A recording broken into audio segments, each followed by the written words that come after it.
When you click, drag, or scroll on your computer today, you're using a tool so commonplace it feels invisible. But the man who invented that tool, Douglas Engelbart, was anything but ordinary.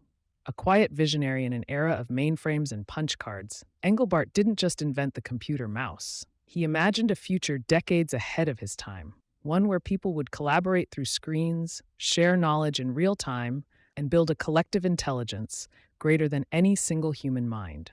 He was a prophet of technology, whose ideas would silently fuel the digital revolution.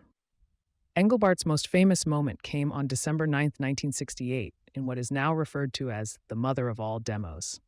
In just 90 minutes, he unveiled to a stunned audience a working system that included the mouse, video conferencing, hypertext links, collaborative text editing, and windowed interfaces, all before personal computers even existed.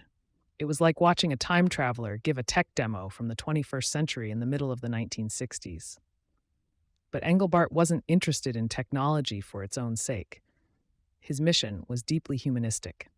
He believed that computers should be used not to replace human minds, but to augment them.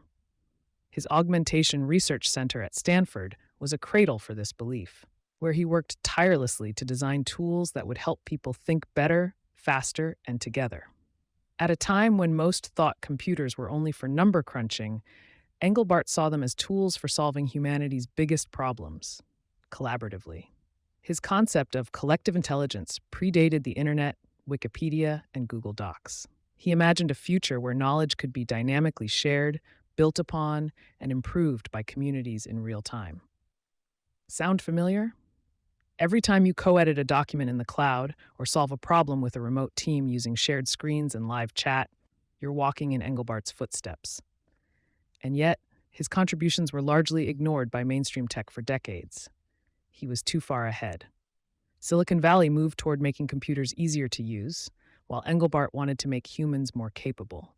His ideas were complex, and his vision too expansive for an industry chasing quick returns.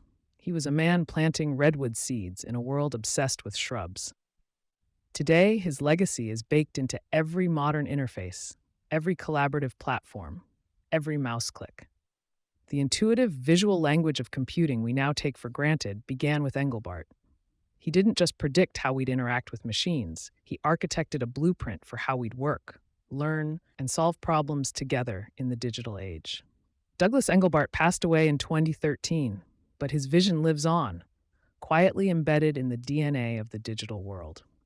He wasn't just an inventor, he was a philosopher of technology, a visionary who believed that our greatest power lies not in what we can compute alone, but in what we can create together.